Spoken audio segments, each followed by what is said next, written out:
Okay, in this video we're going to be talking about how Reverb works in Ableton Live, how the native Reverb plugin works in Ableton Live. And I've got a snare drum here on loop, and let's see, here's the dry sound of the snare drum all by itself.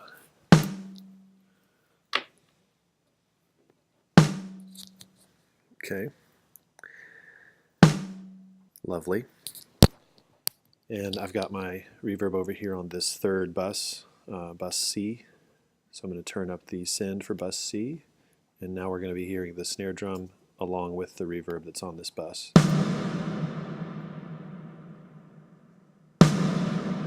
And if we just want to hear the reverb, we can solo the bus, and now we're only hearing the reverb and not the original sound.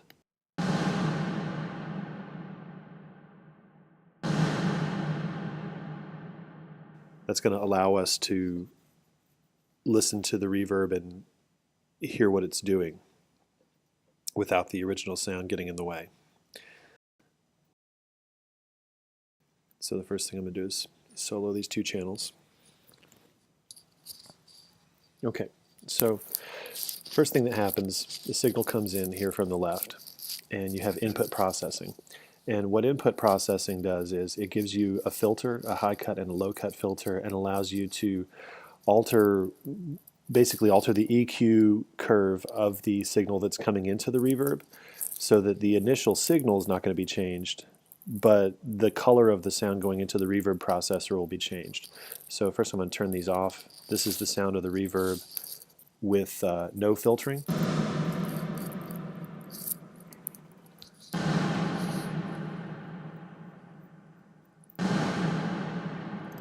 And now I'm going to engage the high cut filter, and what this is doing is taking some of the high frequencies out of the snare drum sound that's going into the reverb unit. So you should hear this reverb get a little darker as I pull this down.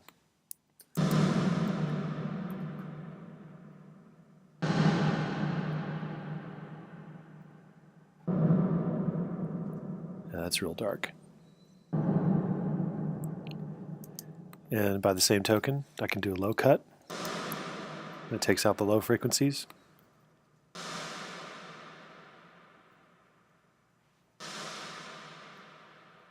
Or I can do both.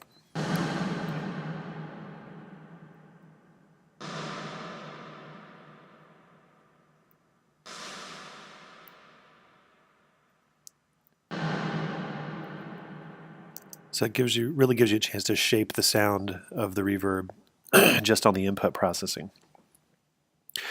The pre-delay controls how much time passes before the reverb starts, and for this I'll have to turn on the original sound so you can hear the difference. What this simulates is it's part of what happens in a really large room. It takes a long time for the sound to travel all the way across the room and then begin to reverberate. So the higher up you push this, the more sense you have that the room you're in is a little larger.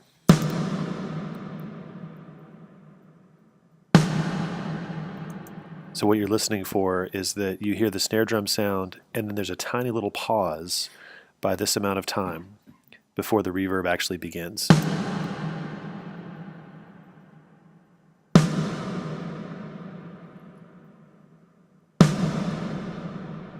Now I'm going to push it up really high just to make it obvious, but you would never normally use pre-delays this high.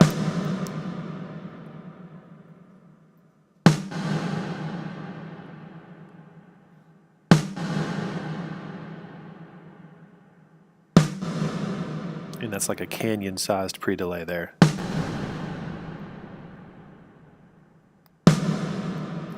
So what a lot of people will do is try to sync this time with the tempo of the song. So if you have a song that's at, well, I don't know, just pick a tempo. You can use an app to convert that to milliseconds, and then set this at 16ths or 8ths so that the reverb is actually coming in time with the instrument that is being reverbed. It also helps the reverb not to obscure the actual sound. It makes the sound a little clearer. Like if you listen, the actual tone of the snare drum itself, the dry part of the snare drum, is a little clearer when this pre-delay is smaller. And the higher I push it, I'm sorry, I meant the other way around. The shorter this time is, the more the delay is overlapping the sound of the snare drum, and it actually obscures the sound of the drum. But as I push it up, the drum sound, the dry sound of the drum becomes clearer.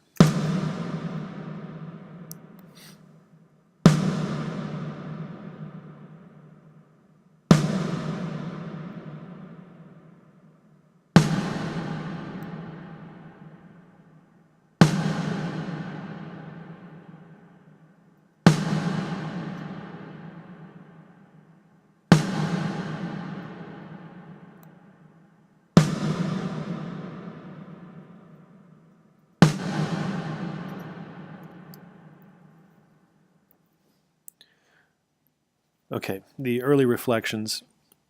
These are the earliest echoes that you hear as they're bouncing off of a room's wall before the reverberation tail sets in.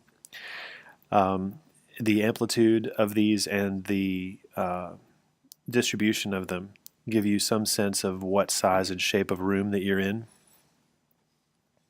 So let me turn spin off for a moment. We'll just deal with the shape control first.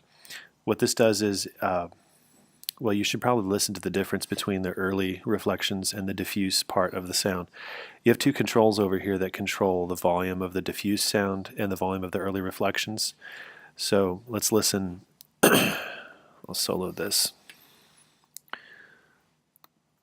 Listen to the reverberation as I turn the diffuse part of the tail and the early reflections up and down.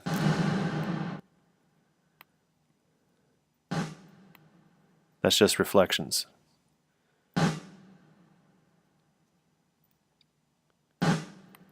And then this is the long part of the tail.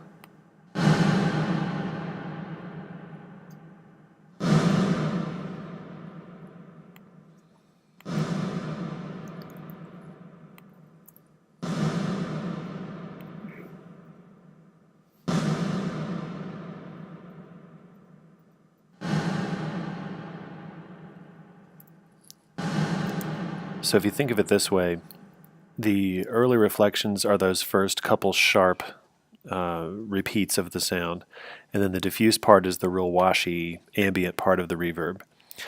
And the reflections happen first, that's why they're called early reflections, and then the diffuse part happens second. So think of it as first the initial sound happens, and then the early reflections happen, and then the diffuse part of the sound happens. You can actually control how those early reflections are distributed over the diffuse tail.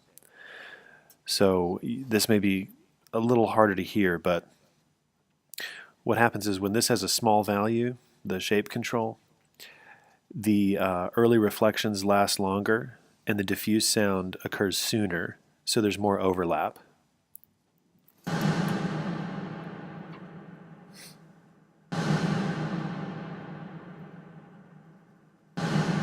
And the higher you push this up, the more separate they become.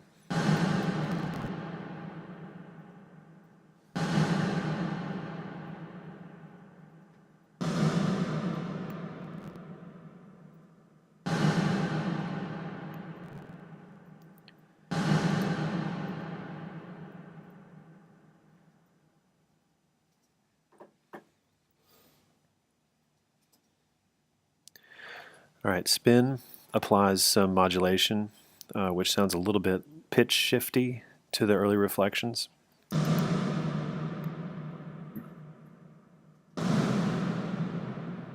Let's just listen to those.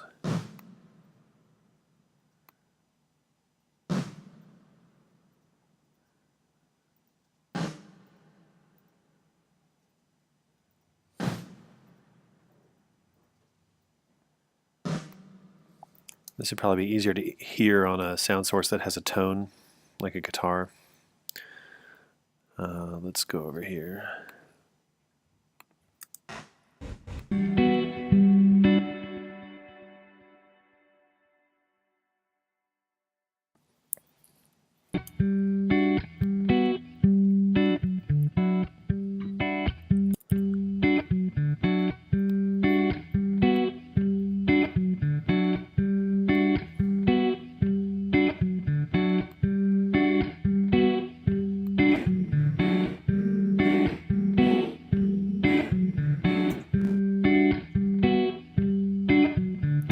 See how when it's all the way down, it sounds pretty clean, and the higher it is, the more modulated and wonky it seems.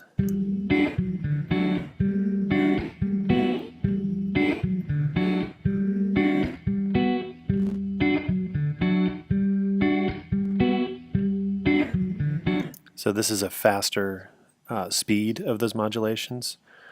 This is more modulation, and this is a faster speed for the modulation.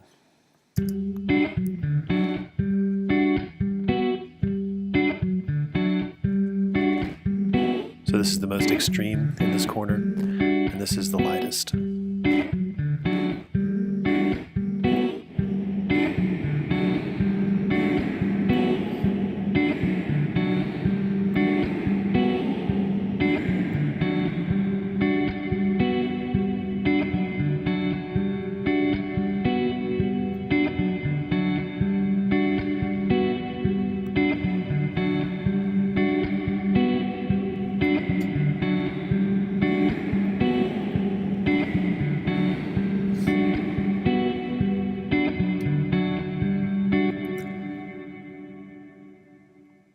Okay.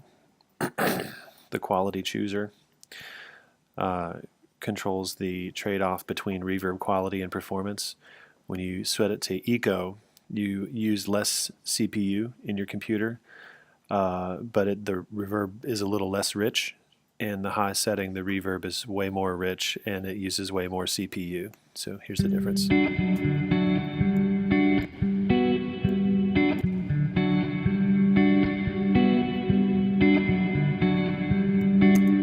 Return to our snare drum here.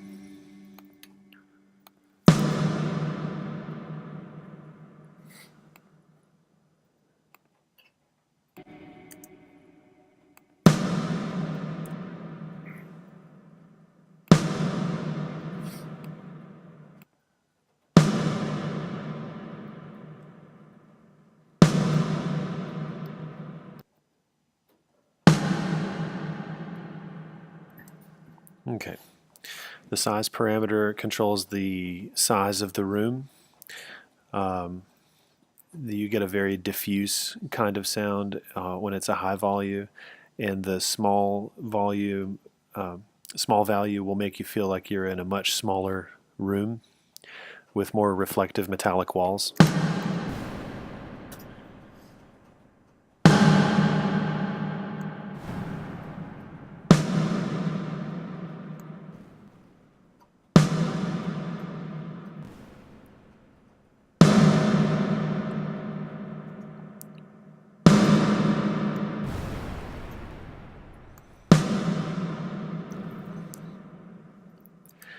The stereo image, and you'll have to have headphones on to really hear this clearly, the higher you push it to stereo, the more it sounds like two completely independent reverbs hitting your ears at different times.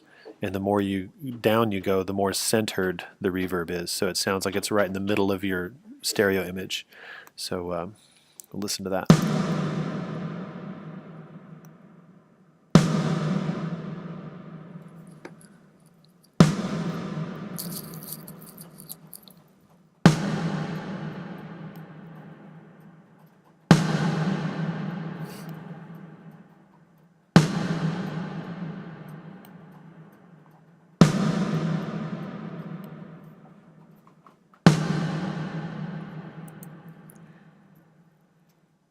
And the diffusion network has to do with, it simulates the way that a room will soak up different frequencies as the diffuse tail bounces off all the walls. If you have walls that are more, walls that have more like soft material, they'll soak up more highs.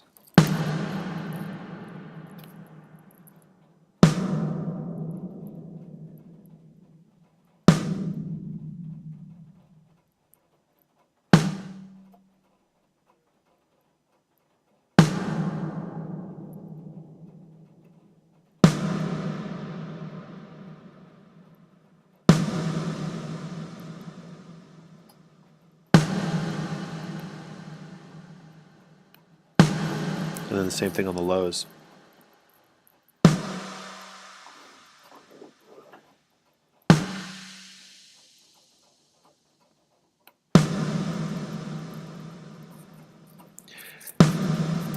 The freeze control freezes the diffuse response of the sound, so that you end up with a an endless sustain reverb.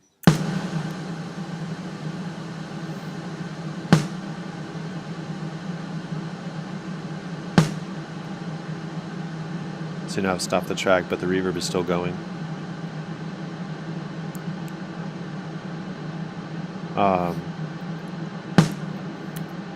Cut. Hold on one second. Cut will prevent the input sound from continuing to add to the freeze. So if I turn the cut off, every time the snare drum hits, it adds more into the freeze channel.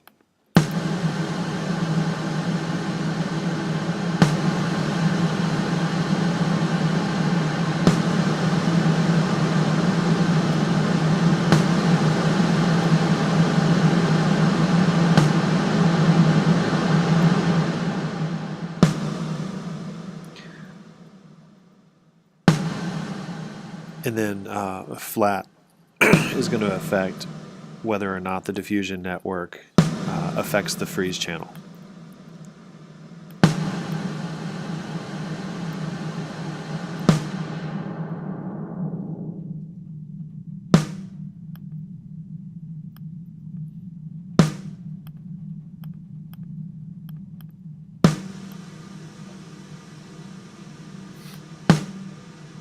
See, with flat turned on, it doesn't matter what I do with this control. But with flat turned off,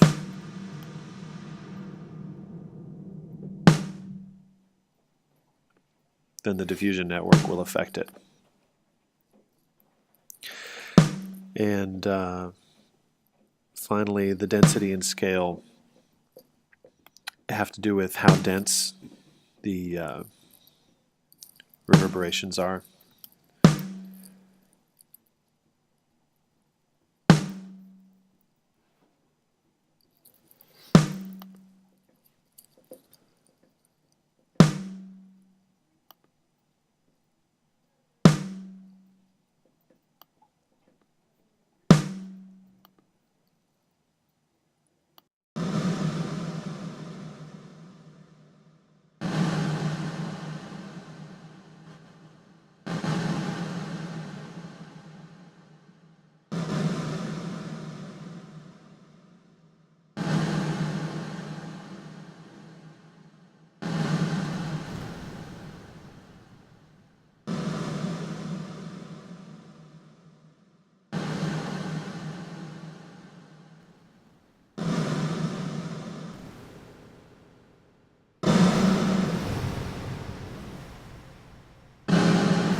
Decay time affects the amount of time in seconds that the delay is going to continue, and the dry-wet control affects how much original sound you're hearing and how much of the reverb sound you're hearing. All the way up, you're hearing only reverb sound, and all the way down, you're hearing just dry sound. Now that control really works when you're in a insert situation. So if I insert this one here and solo this channel, you're going to hear the difference between the dry and wet.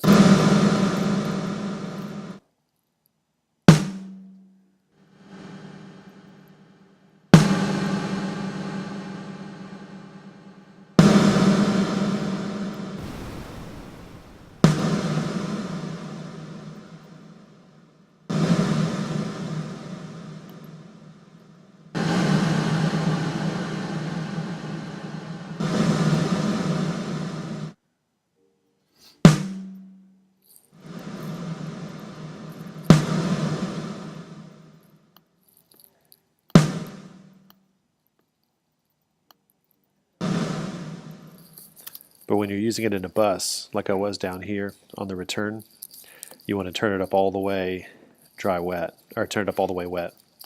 because you're hearing your dry signal through this channel going straight to the master, and you're hearing this reverb coming out of its own channel, so you can blend the amount of reverb by either sending more or less of that instrument to the reverb, or by turning up and down the master volume for that reverb on its own channel.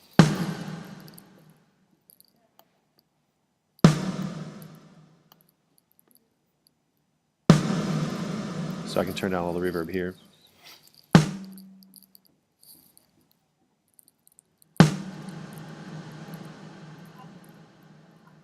Or I can turn down that instrument in the reverb by turning this down.